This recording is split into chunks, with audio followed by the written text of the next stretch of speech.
오늘 말씀의 범위는 창세기 37장, 39장 크게 두 장에 걸쳐서 요셉의 고난에 대한 것을 중심으로 전해지는 말씀입니다. 우리 성도님들이 기도해 주셔서 제가 열흘 동안 미국의 미션 서밋을 잘 다녀왔습니다. 평상시에도 제가 해외 선교 일로 참석을 하는데 이번에는 좀 부담이 됐던 게 이제 이사장이라는 직함이 딱 어깨에 붙으니까 이게 보이지 않는 중압감이 생기더라고요. 잘 다녀와야 되고, 그렇죠? 또 모든 일정 가운데 하나님의 도우심을 구해야 되는데 우리 성도님들이 정말 기도 많이 해주신 것 같아요. 정말 잘 다녀왔습니다. 근데 얼굴이 괜찮아 보이죠? 제가 그랬어요. 하나님은 사랑하는 자에게 잠을 주신다. 샌프란시스코하고 여기가 시차가 16시간이더라고요.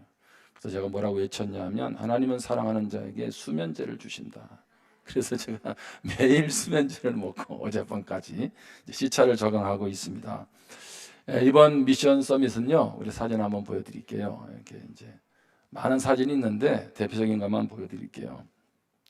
우리 미국의 남침내 교단 SBC의 CEO, 거기는 전체 모든 것을 주장하는 사람을 총회장이 아니라 CEO라는 사람이 있더라고요. 우리로 말하면 총무에 해당되는데 전체를 관장하는 제프 로그라고 하는 분과 또 IMB 총재와 동아시아 태평양 지역 대표 12명, 미주 한인총회 대표들, 그리고 우리 한국 침례교 FMB 이사들이 참여했습니다.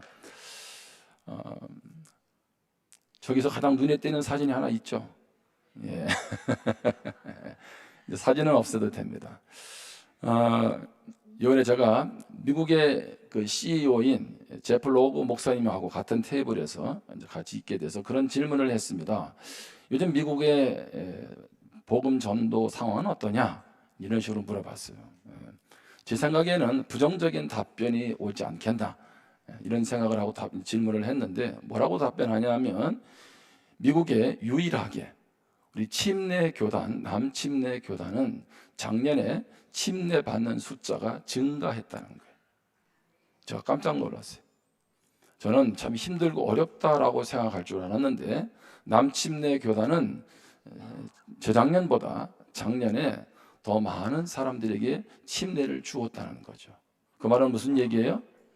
침례 교단은 성장했다는 거예요. 또 물었습니다. 그러면 현재 남침례 교단의 해외 선교사로 얼마나 많은 사람들이 자원하고 있느냐 그랬더니 이번에 남침례 교단 해외 선교사로 자원한 사람이 1,500명이랍니다. 이게 어떤 숫자냐 하면 그러면 1,500명이 전부 다 해외 선교사가 되느냐? 그렇지 않습니다. 이 중에 훈련을 통해서 25%만 선교사가 된다는 거예요. 그만큼 뭐가 심해요? 경쟁률이 심하다는 거죠. 우리는 복음의 어떤 역사들, 기독교가 지금 점점 더 약해지고 쇠퇴해지지 않는가라고 생각을 하지만 여전히 복음 중심으로 나아가는 남침례 교단은 하나님의 뜻 안에 계속 성장하고 세워지고 있다는 거죠. 설교하면서 그런 얘기를 했어요. 사회 참여도 중요하고 또 많은 개혁도 일어나야 하지만 그 모든 것은 복음을 대체할 수 없다. 우리가 존재하는 유일한 이유는 복음 때문이다.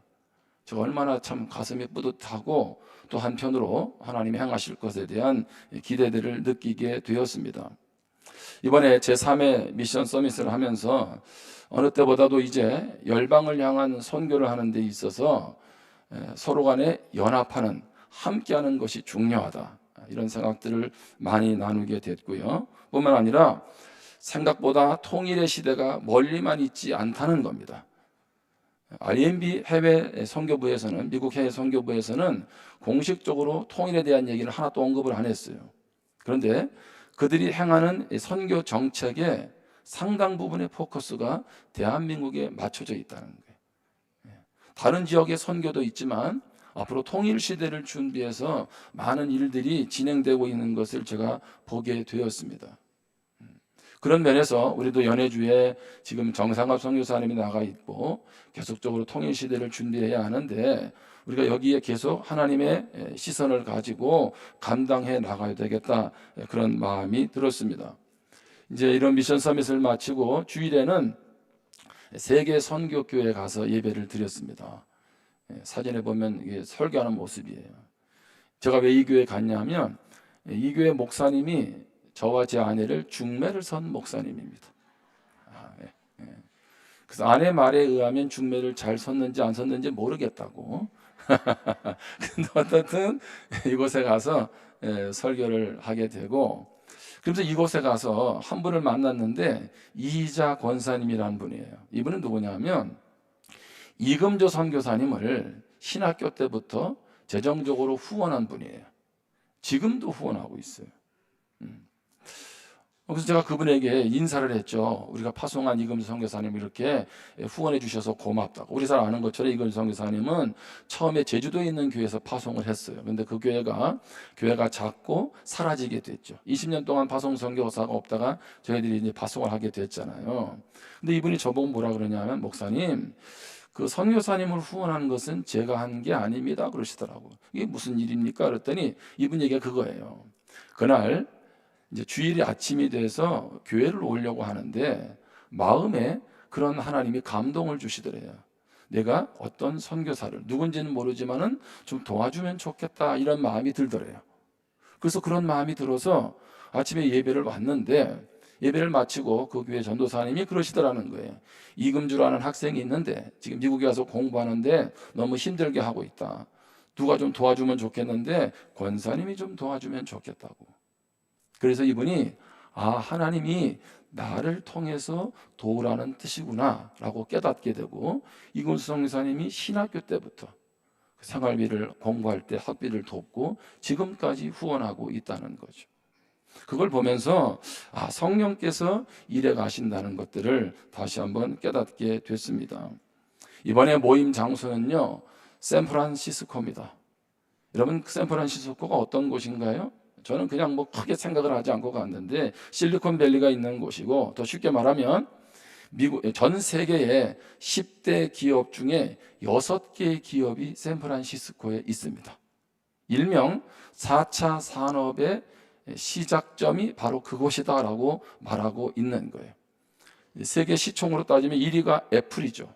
여러분, 스마트폰 뭐를 쓰세요? 삼성을 쓰세요? 애플을 쓰세요? 둘 다 써도 괜찮은데 우리가 애플사를 방문하게 됐어요. 샌프란시스코에 있으니까. 근데 제가 충격을 받은 거는 많은 것도 있었지만 하나의 화장실을 가게 됐어요. 애플의 남자 화장실이에요. 저건 뭘까요? 여자분들도 사용하는 거잖아요. 그걸 뭐라고 합니까? 갑자기 이렇게 또 말이 상하게 안 나가지고. 아무튼 그 남자 화장실에 가니까 여성들이 사용하는 그런 도구들이 거기 다 있더라고요. 그러니까 다 남녀 동성으로 들어갈 수 있도록 그렇게 해놨어요. 사진 없어도 돼요.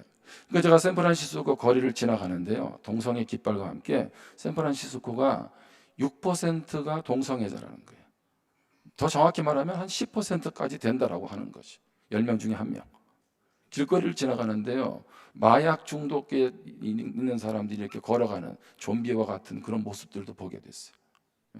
제가 그러면서 어떤 생각이 드냐면, 세계 경제를 주름잡는 6대 기업이 있는 샌프란시스코에 4차 산업의 시작점인 그 땅에 가장 죄악의 원성인 동성애가 들끓고 있고 마약이 들끓고 있다는 거죠.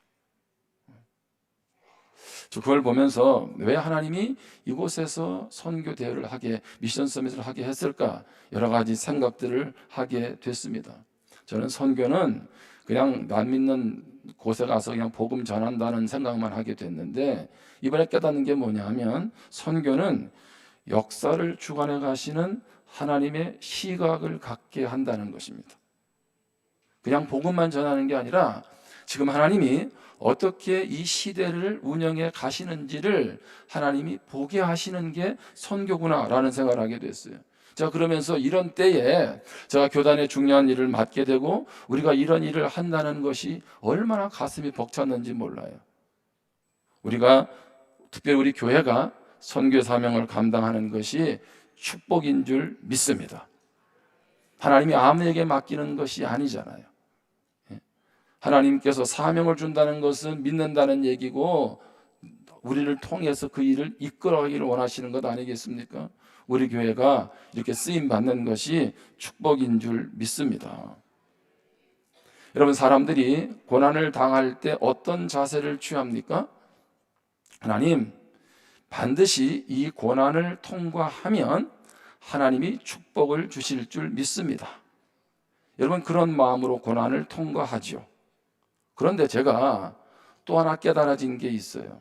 여러분, 그러면 고난 가운데 있을 때 하나님의 축복은 유보된 것입니까? 무슨 얘기냐 하면, 내가 지금 고난 가운데 있을 때는 하나님은 나를 축복하시지 않는가? 여러분, 그렇게 생각할 수 있잖아요. 많은 성도들의 생각이 반드시 고난을 이겨내면 하나님의 복이 있을 거야 라고 생각을 하는데, 맞아요, 그런 복이 있습니다. 근데 제가 또 하나 깨달아지는 건 뭐냐면, 아니요, 고난 가운데도 하나님의 복이 있다는 거예요. 다시 얘기합니다. 고난 자체도 복이라는 거예요. 목사님, 내가 이렇게 힘든 걸 모르시나요? 여러분, 나름대로 지금 힘들고 어려운 일이 있잖아요. 저도 안타까운 게 미국 가 있는데 계속 산불에 대한 소식이 들려오고 또 성도들의 중보기도가 올려오는데 참 마음이 안타깝더라고요. 내가 어떻게 할 수가 없어요. 그냥 기도만 할 뿐이지. 여러분, 그러면 우리는 고난 가운데 어떤 태도를 취해야 됩니까? 아니, 고난이 목사님 축복이라니요. 왜요? 고난 때문에 하나님 의지하게 되잖아요. 고난이 없을 때는 내 힘으로 살아갈 수 있고 내 자녀, 내 인생, 내 뜻대로 될 것 같은데 막상 나도 어떻게 할 수 없는 고난에 닥치는 순간에 우리는 무슨 생각을 합니까? 아, 내 인생 내 힘으로만 살 수가 없구나. 그래서 어떻게 해요? 가던 길을 멈추고 하나님께로 향하여 시선을 돌게 되고 하나님을 의지하게 되고 그러면서 하나님의 도우심을 경험하게 되지 않습니까? 그래서 우리의 영이 살아나잖아요.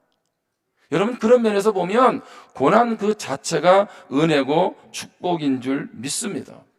하나님은 오늘 말씀에 요셉의 고난을 통해서 하나님의 구원 계획을 진행해 가십니다. 자, 아브라함으로부터 이삭, 야곱을 통해서 계속 하나님의 역사를 진행해 가 계시죠.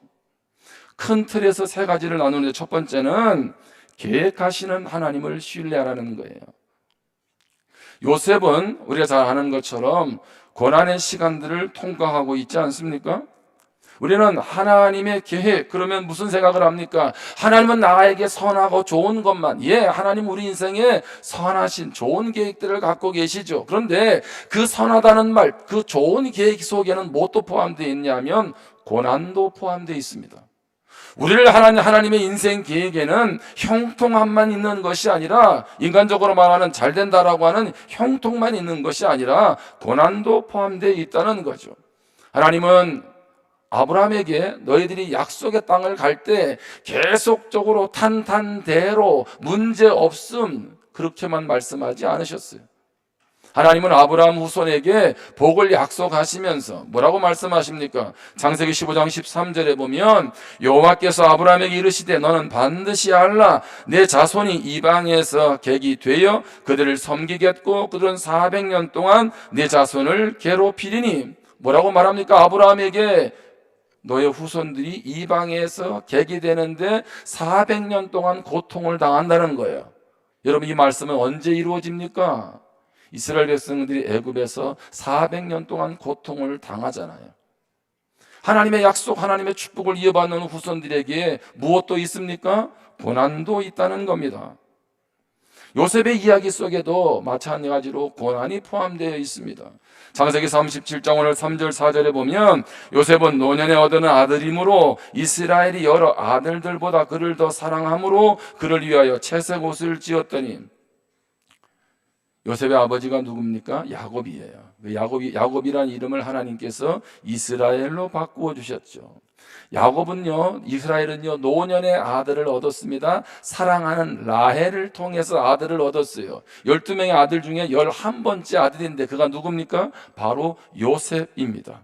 사랑하는 아내를 통해서 11번째 드디어 아들을 보았으니 얼마나 사랑스럽겠어요. 그래서 다른 자녀들보다 더 사랑했어요. 채색 옷도 입힙니다. 일명 이걸 뭐라 그래요? 편애라 그래요. 편애. 아버지 이삭을 똑 닮았죠. 4절에 그의 형들이 아버지가 형들보다 누구를? 요셉을 더 사랑함을 보고 그를 미워하여 그에게 편안하게 말할 수 없었더라.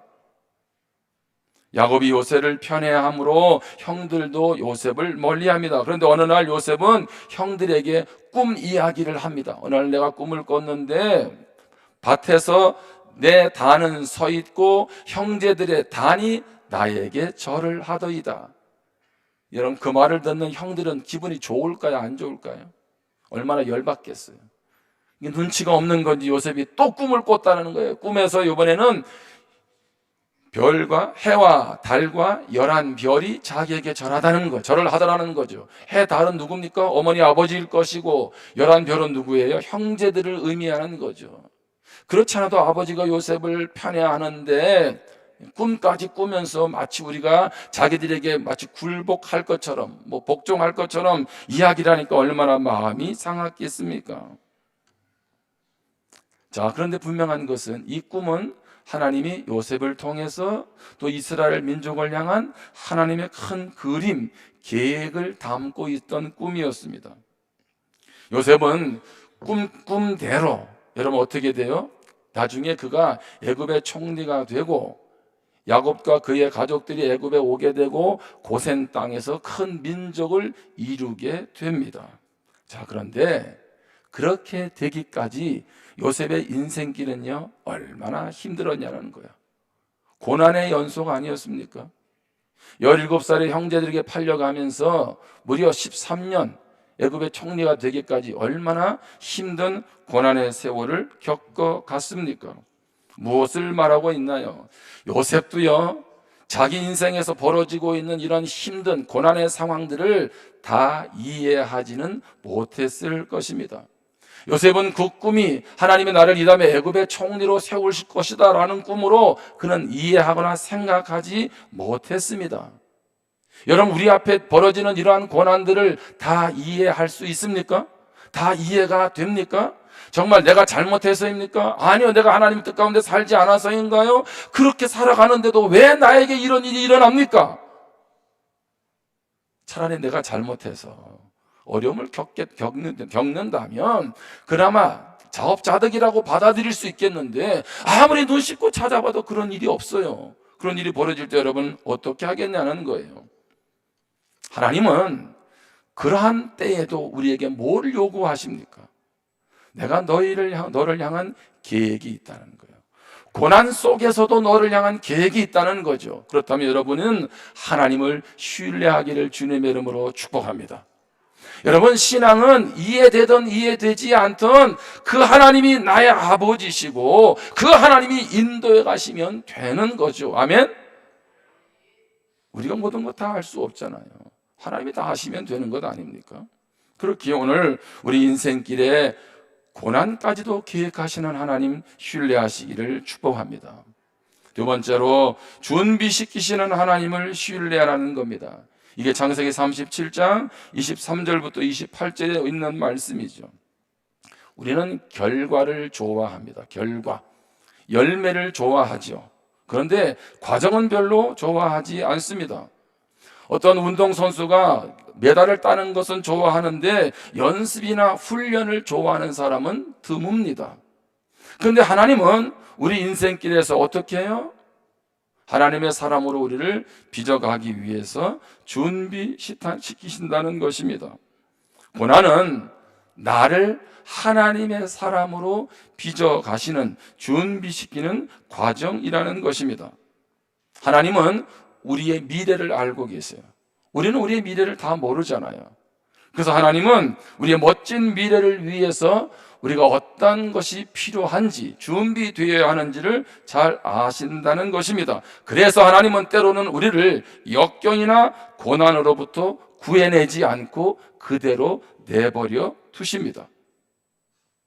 요셉은 형들의 손에 의해 큰 고난을 당합니다. 하나님은 자신의 계획을 위해 고난을 사용하셔서 요셉을 준비시키셨습니다. 하루는 아버지 야곱이 말합니다. 가서 형들이 어떻게 양을 치고 있는지 한번 돌아봐라, 신방하라는 얘기죠. 자, 형들을 찾아서 도단까지 갔습니다. 형들은 아버지가 사랑하는 요셉, 꿈을 통해서 형들을 열받게 한 요셉이 오자 때는 이때다, 저놈 여기서 죽여버리자라고 작당을 하지요. 그리고 그를 웅덩이에 집어 넣습니다. 그리고 어떻게 합니까? 마침 그때 이스마엘 상인들, 미디안 상인들이 지나가는데 은 20에 요셉을 그들에게 팔아버립니다. 요셉은 애굽의 종으로, 노예로 끌려가게 되는 거죠. 그리고 우리가 잘 아는 것처럼 요셉은 어떻게 합니까? 보디발의 집에 노예로 살아가게 됩니다. 그러면 요셉의 얘기는 여기서 끝을 내면 됩니다. 무슨 얘기입니까? 노예로 팔려가서 비참하게 살다가, 아니면 그냥 노예로 살다가 생을 마감했다, 이렇게 기록이 될 수 있다는 거죠. 여러분, 노예 인생길에 무슨 미래가, 꽃길이 준비되어 있겠습니까? 그런데 형제들이 요셉을 파는 형제들의 배신과 불의는 도리어 하나님의 계획을 이루기 위한 한 과정의 일부였다는 것입니다. 하나님은 왜 요셉에게 그러한 고난을 허락하십니까? 그를 통해서 이스라엘만이 아니라 세상을 구원하려는 하나님의 뜻을 이루어가기 위함이었습니다. 하나님은 노예가 되어 애국으로 팔려가는 그를 하나님의 사람으로 준비시키셨던 것이죠. 저도 지나온 인생길을 뒤돌아보면 하나님께서 나를 빚어가는 그런 과정들을 경험하게 되었고, 지금도 여전히 빚어가는 중입니다. 우리는 날마다 주님을 닮아가는 사람들 아니겠습니까? 여러분에게 고난을 주는 분들이 있죠. 여러분을 힘들게 하는 분들이 있잖아요. 여러분, 그런 사람들을 어떻게 대해야 할까요? 어쩌면 그 사람은 하나님이 나를 빚어가시기 위한 도구일지도 모릅니다. 여러분이 지금 직장에서 누가 여러분을 힘들게 하고 있어요? 여러분 주변에서 누가 여러분을 힘들게 하고 있습니까? 그건 누가 나를 힘들게 하지 않는데 나 자신이 지금 힘들고 어려움 가운데 있습니까? 하나님은 그 어려움을 통해서, 그 사람을 통해서 나를 빚어가시는 도구로 사용한다는 것을, 그래서 그렇게 받아들이면 얼마나 좋을까, 그런 생각을 하게 됩니다. 찰스 스탠리 목사님은 인간인 우리가 갖는 문제는 100이면 100 모두 다 좋은 결과물을 원하면서도 그 과정은 원치 않는다는 것이다. 인간이 갖는 문제가 뭐라고요? 결과는 좋은 것을 원하면서 과정을 통해서 내가 빚어지는 것은 좋아하지 않는다는 거죠. 이번에 미국에 함께 갔던 목사님하고 대화를 하는데 목사님이 그러더라고요. 자기는 자녀가 셋이 있는데 자녀들에게 매번 강조했던 그 교육 내용이 있대요. 10번 중에 9번은 자기가 핵심적으로 가르치는 내용이 있대요. 그러면 자녀들에게 뭘 그렇게 가르치는데요? 그랬더니 이분이 그러냐면 자기는 10번 중에 9번은 뭐라고 얘기하냐면 고난의 길로 가라, 이렇게 말을 한다는 거예요. 고난의 길로 가라. 너는 인생길에 있어서 고난을 피하지 말고 고난으로 그 길을 가라고 말한다는 거예요. 우리 부모님들은 어떤 생각을 가지세요? 여러분 자녀가 고난 당하는 거 좋아하세요? 그런 부모 없잖아요. 자녀가 아프면 차라리 내가 아프면 좋겠다는 것이 부모의 심정이고, 너는 어떻게 물도 묻히지 말고 생활했으면 좋은 거 아니겠어요? 제 아내도 예전에 어머님이, 그 장모님이 좀 몸이 불편하시고 그랬대요. 이렇게. 또 바깥일도 많이 하시고. 그러니까 집안일을 아내가 많이 한 거예요. 어릴 때부터. 그래서 가만히 생각해 보니까 우리 아이들한테는 좀 시키지 말아야지. 그래가지고 우리 집에 딸이 둘이 있습니다. 집안일을 잘 안 시킵니다.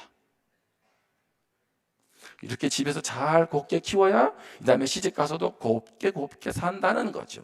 내 믿음대로 될지어다. 엄마의 마음 아시죠? 엄마의 마음. 그러면 그 목사님은 왜 자녀한테 그렇게 고난을 피하지 말라고 얘기할까요? 여러분, 고난이 없는데 우리가 어떻게 세상을 이길 수 있나요? 또 세상에 여러분 좋은 일만, 문제 없는 것만 있는 게 아니잖아요. 여러분, 한국이 살기 어려워요? 제가 이번에 미국 갔는데요, 주로 먹은 점심은 햄버거입니다. 저녁은 쌀국수고, 햄버거 세트가 얼마일까요? 3만 원이 넘어요. 제가 비싼 거 먹었습니다. 저녁에 쌀국수를 먹었어요. 얼마 나온 줄 알아요? 4만 원이 넘습니다. 저희가 예배 간 사이에 목사님끼리 따로 이제 어떻게든 식사를 하게 됐어요. 저는 최진경 사모님 만나느냐고 갔는데 순두부를 먹었대요. 순두부가 얼마인 줄 아세요? 5만 원. 세금까지. 예? 여러분, 순두부 먹을 때마다 감사하시기를 바랍니다. 나는 이제 얼마짜리 밥을 먹는다? 5만 원짜리. 여러분, 대한민국이 살기 힘들어요? 여러분, 대한민국 떠나서 좋은 나라 없어. 제가 볼 때는. 여러분, 제가 립 서비스 하는 게 아니에요. 정치만 조금 안정되면 정말 문제 없어요. 여러분, 미국의 주식이 뭐예요? 햄버거잖아요. 그 다음에 가는 게 뭐 서브웨이, 급빵이더구만. 예? 여러분, 우리는 지금 음식을요 3분의 1 가격도 안 돼. 샌프란시스코 비하면. 연봉 1억이 아닌 거죠, 거기는. 제가 여러분 듣기 좋으라고 하는 얘기 아니라 정말 우리는 육적으로도요 축복의 나라에 살고 있어요. 예? 우리나라는 메뉴가 얼마나 많나요? 김치찌개, 된장찌개, 김치도 종류가 다양하고, 그죠? 설렁탕부터 메뉴가 얼마나 많아, 그죠? 이런 나라 없어요. 이렇게 먹는 나라. 그런데 왜요? 이렇게 좋은 나라에 살다 보니까 힘든 일을 자꾸 피해가려고 하거든. 여러분, 자녀들을 정말 사랑하세요? 어둠 가운데로 몰아넣으면 안 되지만 고난 가운데로 몰아붙여야 돼요. 스스로 맷집을 길러줘야 된다고, 일어설 수 있도록. 그렇게 준비가 안 되면 여러분이 아무리 좋은 건 물려줘도 자녀가 그거 누릴 수가 없다는 얘기예요. 하나님은 그래서 어떻게 해요? 우리를 고난의 풀무불로 집어 넣으세요. 하나님의 큰 그림 속에서. 세 번째로, 보이지 않는 중에 임하시는 하나님을 신뢰하라는 것입니다. 보이지 않는 중에 임하시는 하나님. 창세기 39장 6절 이하에 나오는 말씀입니다. 자, 요셉은요 형제들에 의해서 배신을 당해서 노예로 어떻게 팔려가죠. 보디발의 집에 종살이를 하게 됩니다. 근데 보디발의 집에 종이 되었는데 하나님이 요셉과 함께 하심으로 보디발의 집이 축복을 받게 됩니다. 우리가 잘 아는 것처럼 요셉은 가정 총무가 되죠. 인정을 받았어요. 자, 그런데 누가 오늘 말씀에 보면 그 보디발의 아내가 계속 요셉을 유혹하잖아요. 제가 얘기했잖아요. 요셉.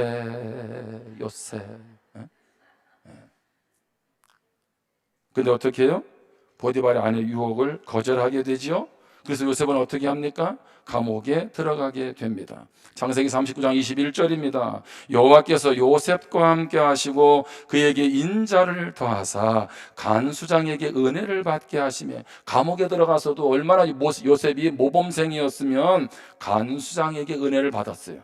간수장이 옥중제수를 다 요셉의 손에 맡김으로 그 재반 사물을 요셉이 처리하고, 하나님은 감옥에서도 요셉을 형통하게 하셨습니다. 자, 그런데 여기서 질문이 있어요. 질문. 보디발의 집에 가서도, 남의 집에 종살이를 하면서도 요셉이 형통했다라고 말을 하고, 감옥에 들어가서도 형통했다 그래요. 여러분, 그럼 묻겠습니다. 남의 집에 종살이 하는 게 형통입니까? 감옥에 들어가는 것, 그것도 내가 잘못한 것도 아니고 누명을 써서 감옥에 들어가는데 그게 형통한 인생이냐는 거예요. 여러분, 세상의 눈으로 보면 절대로 형통한 사람이 아니죠. 여러분, 세상에서 형통하다는 것은 무슨 얘기입니까? 아무런 어려움이 없이 일이 잘 풀려나가는 것, 그것을 형통이라고 말을 합니다. 그런데 성경에서 말하는 형통은 무엇입니까? 하나님이 함께 하시는 것이 형통입니다. 지금 삶의 어떤 일들이 잘 풀려나가든지, 삶의 일들이 내가 원하는 뜻대로 풀려나가지 않든지 관계없이 하나님이 나와 함께 하시는 인생을 성경은 형통하다라고 말하고 있습니다. 여러분, 그 하나님을 지금 경험하고 계세요? 어느 누가 나는 불행한 사람이라고 말할 수 있습니까? 물론 인간적인 눈으로 보면 그렇게 보일 수 있을지는 모르나 성경은 분명히 그렇게 말하고 있는 거죠. 어떤 상태에 있든지 간에 우리는 하나님이 함께 할 때 형통한 인생이다라고 말하고 있는 것입니다. 여러분, 하나님이 함께하면 모함 당하지 않나요? 하나님이 함께하면 누명 쓰고 감옥에 가지 않습니까? 하나님이 함께하면 어려운 일 겪지 않습니까? 아니요. 애매한 고난 당하고 어려움 당할 수 있습니다. 성도의 삶이라고 역경이 없고 어려움이 없는 것이 아닙니다. 그래서 우리는 때로는 힘든 일을 겪을 때마다 하나님이 나와 함께 하시지 않는 것 같다라는 유혹을 받습니다. 그러나 성경은 우리에게 뭐라고 말합니까? 하나님이 약속하셨어요. 히브리서 13장 5절에 돈을 사랑하지 말고 있는 바를 족한 줄로 알라. 그가 친히 말씀하시기를 내가 결코 너를 버리지 아니하고 너희를 떠나지 아니하리라 하셨느니라. 아멘. 여러분, 고난은 우리 인생길에 피해갈 수 없을지는 몰라요. 여전히 나는 고난의 한복판에 있을지 모릅니다. 그런데 하나님은 뭐라고 말씀하세요? 고난이 지금 사라지든 사라지지 않든 나는 결코 너를 버리지 않는다. 나는 반드시 너와 함께 한다. 하나님은 말씀하세요. 우리의 소망은 우리에게 나쁜 일이 일어나지 않게 막아주시는 하나님께 있는 것이 아닙니다. 다시 얘기합니다. 우리의 소망은 우리에게 나쁜 일이 일어나지 않게 막아주시는 하나님께 있는 것이 아니라 살아있을 때나 죽은 후에나 영원히 함께 하시는 하나님께 있습니다. 문제를 막아주시든 막아주시지 않든 관계없이 나와 함께 하시는 하나님, 그분 앞에 우리의 소망이 있어요. 여러분, 그래서 우리는 고난 자체도 축복이 되는 것이고 범사에 감사할 수 있는 거예요. 로마서 8장 38절 39절에 보면 내가 확신하노니 사망이나 생명이나 천사들이나 권세자들이나 현재일이나 장래일이나 능력이나 높음이나 깊음이나 다른 어떤 피조물이라도 우리를 우리 주 그리스도 예수 안에 있는 하나님의 사랑에서 끊을 수 없으리라. 아멘. 그 무엇도, 내 인생의 어떤 고난도 하나님의 사랑을 끊을 수가 없다는 거예요. 저는 결코 고난이 쉽다, 가볍다, 괜찮다라고 말하는 것이 아닙니다. 저는 우리 성도님들에게 육체적인 고통이 없으면 좋겠어요. 저는 우리 성도님들 가정에 경제적 고난이 없으면 좋겠어요. 근데 우리 모두가 다 그런 아픔들을 안고 있잖아요. 그럼에도 불구하고 우리가 힘을 얻을 수 있는 것은 여전히 하나님은 나의 소망이 되신다는 것입니다. 이번 일정을 마치면서 여러 가지 많은 일들이 기억에 남지만 한 두 가지만 나누겠습니다. 한 가지는요, 미션 서밋을 하고 나서 금요일 저녁인가 한 교회에서 같이 식사를 하자고 대접을 하겠다 그랬어요. 저녁 식사가 뭐였을까요? 쌀국수입니다. 쌀국수. 맛있게 먹고 이제 자기네 교회를 가재. 가서 커피를 주겠다고. 그래서 이제 거기서 가까우니까 커피를 마시러 갔어요. 이 교회는 그래도 샌프란시스코에서 아니면 미국의 한인 침례교회 중에서 한 10번째 안에 드는 교회예요. 규모가 크잖아요. 80%가 40대 이하야. 그리고 청년들만 300명이 넘어요. 그러니까 힘이 있는 교회잖아요. 근데 참 얼마나 뜨겁게 선교를 하는지 몰라요. 그런데 이제 커피를 마시면서 막 이야기를 하는데 목사님이 갑자기 기도 제목을 내는 거예요.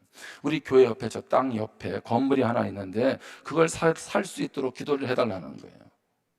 왜 그러나 했더니 원래는 그 주인이 이 교회까지 다 사가지고 다른 데다가 다 지어주기로 했었는데 이 코로나 오면서 어려움이 생기면서 어떻든 간에 이 교회는 그 건물을 사야 될 필요가 생긴 거예요. 그런데 너무 단위가 큰 거예요. 엄두를 못 내는 거죠. 기도만 하고 있는데 우리가 갔으니까 기도해달라는 거예요. 그래서 그 자리에서 같이 기도했어요.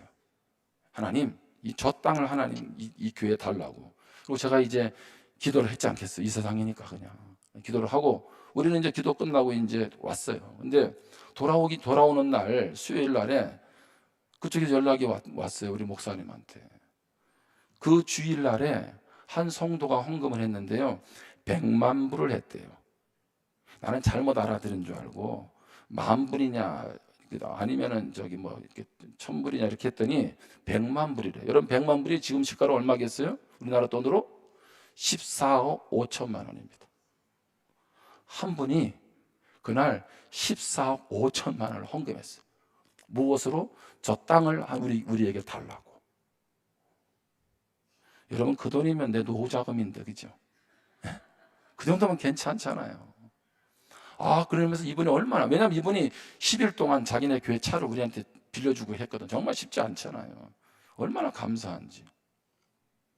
얼마나 성도들과 목사님들이 기도했겠어요. 근데 하필이면 왜 타이밍을 우리가 같이 기도하고 그 다음 주일에 그런 일들이 일어났냐는 거지. 자, 1장을 마치고요. 이제 인도 샌프란시스코 그 밑으로 우리가 이제 같이 움직이게 됐어요. 그 킹스 캐년이라는 데를 가게 됐습니다. 거기에서 거기에 있는 나무, 쇠카이어 나무. 요게 1,000년이 넘은 나무입니다. 제일 오래된 나무는 보니까 2,100년이 된 나무가 있더라고요. 이것도 지금 1,000년이 넘어요. 그런데 이 세콰이어 나무가 1,000년, 1,700년 이렇게 사는데 이유가 궁금하잖아. 어떻게 살아남았는지. 이렇게 해서는 안 되잖아. 내 손으로도 안 되고. 수십 메다 뻗어 있고. 자, 근데 이 세콰이어 나무가 심지어 2,100년까지 살아있는 나무가 거기 있더라고요. 근데 이게 어떻게 가능한가 물었더니 100년에 평균 1번에서 2번 산불이 발생한답니다. 자, 그러면 1,000년 이상을 자라려면 산불이 몇 번 경험해야 돼요? 수십 번 산불 경험하게 된다는 거예요. 그런데 이 1,000년 넘은 1,000년 이상 된 세콰이어 나무는 특징이 껍질만 두께가 30cm래요. 그러니까 30cm가 되는 껍질이 수분을 머금고 있어서 산불이 나도 그 산불을 견뎌낸다는 거예요. 자, 그때 알았어요. 고목은 1,000년, 2,000년 되는 고목은 그냥 되는 게 아니라 뭐를 통해서? 고난을 통해서 남는다는 거죠. 그 고난을 이겨내는 건 뭐예요? 껍질이 두꺼워야 돼요. 영적으로 비유하면 뭡니까? 우리가 하나님 앞에, 말씀 앞에 어떻게 서 있어야 되느냐, 우리의 내면이 얼마나 건강해지느냐, 얼마나 속사람이 단단하냐라고 할 때 그것을 이겨내게 된다는 거죠. 이 세콰이어에는 솔방울이 있습니다. 그 솔방울은 수년에서 20년간 나무에 달려 있다고 합니다. 20년 정도 솔방울 달려 있대. 근데 그 솔방울 안에 씨앗이 200개 정도가 담겨 있는데 이 솔방울은 고온에서만 이렇게 열린다는 거예요. 그래서 씨앗이 떨어진다는 거예요. 그럼 몇 도가 돼야 되냐 하면 섭씨 50도에서 60도 이상이 돼야 된다는 거죠. 그러면 언제 이 솔방울이 열리겠어요? 산불이 날 때. 이 솔방울이 열리게 되고 씨앗이 떨어지게 되면 산불이 지나간 자리는 땅이 비옥하다는 거예요. 그리고 수백 개의 씨앗 중에 극소수만 발화해서 1,000년을 넘게 존재한다는 거죠. 저는 이 나무 얘기가 우리 한국의 산불과 이렇게 자꾸 클로즈업 되는 거예요. 이렇게. 우리 정말 힘들잖아요. 예? 그래서 말들이 많잖아요. 누가 산불을 놨느냐? 이거 뭐 누군가가 어떤 의도적인 게 아니야? 그런 식으로 생각하지 마라. 우리 역사 이래로 이렇게 심한 산불이 난 적도 없잖아, 그렇죠? 도리어 우리 자신을 좀 바라보고 스스로를 좀 돌아보고, 그렇죠? 더 하나님 앞에서 우리가 어떻게 살아가야 되는가, 그런 식의 교훈을 얻어야지. 언제까지 누가 옳고 누가 잘못되고 이런 식의 얘기를 하느냐는 거예요. 하나님은 반드시 이 힘든 과정을 우리 민족이 또 이겨내게 하실 줄 믿습니다. 산불이 지나간 자리가 비옥하듯이 하나님은 이 땅을 더욱더 붙들어 주실 줄 믿습니다. 우리에게 고난의 산불이 계속 다가온다 할지라도 여러분들이 잘 이겨낼 수 있도록 영적으로 잘 서서 여러분들이 더 하나님의 고목으로 더 세워지기를 주님의 이름으로 축복합니다. 이러한 고난의 의미를 알기에 시편 119편 71절에 고난당한 것이 내게 유익이라 이로 말미암아 내가 주의 율례들을 배우게 되었나이다. 이 고난의 의미를 아니까 고난이 내게 유익이구나. 내가 고난 때문에 주님의 말씀, 주님이 어떤 분인지를 더 깊이 알게 되었으니 축복이다라고 말하고 있는 것입니다. 여러분, 요셉은 고난 가운데서 하나님께 버림받았습니까? 그렇지 않습니다. 도리어 하나님은 요셉과 함께 하셔서 그의 인생을 통한 계획을 이루어 가셨습니다. 요셉은 앞으로 오실 예수님을 예표하기도 합니다. 예수님은 배신을 당하죠. 죄수로 넘겨지죠. 옷이 벗겨집니다. 부당한 판결로 죽임을 당합니다. 그러나 예수님이 거절과 수치를 당하신 것은 이스라엘과 세상을 구원하시려는 하나님의 계획이었습니다. 무슨 얘기입니까? 요셉의 고난과 예수님의 고난이 많이 크로즈되죠, 그렇죠? 오늘 주님은 오늘 우리의 삶에 늘 함께 하시는 줄 믿습니다. 이해되지 않아도 고난 가운데 계획하시는 하나님, 준비시키시는 하나님, 보이지 않는 중에 임하시는 하나님 신뢰하기를 주님의 이름으로 축원합니다. 기도하겠습니다. 이 시간 주신 말씀을 붙잡고 하나님 앞에 기도할 수 있기를 바랍니다. 오늘 요셉의 고난 가운데 하나님은 고난까지도 계획하고 있다는 거죠. 요셉은 그 힘든 과정을 겪을 때 나를 향한 하나님의 뜻이 무엇인지 제대로 몰랐습니다. 이해도 못했습니다. 그러나 하나님은 요셉을 하나님의 사람으로 이스라엘을 구원하기 위한 그릇으로 빚어가시는, 준비시키는 과정에 계셨습니다.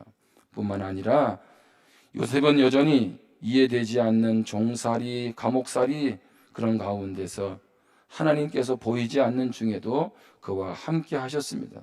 그래서 요셉은 그 자리가 어떤 자리든 그 자리에서 신실하게 하나님을 신뢰하며 나아갔습니다. 여러분, 고난은 우리를 힘들게 합니다. 정말 지치게 합니다. 그러나 잊지 마십시오. 고난은 없어지지 않을지는 몰라도 하나님은 여전히 고난의 한복판에 나와 함께 하십니다. 우리도 그 하나님을 의지하면서 우리 주신 말씀을 붙들고 결단하면서 기도하겠습니다.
하나님 아버지,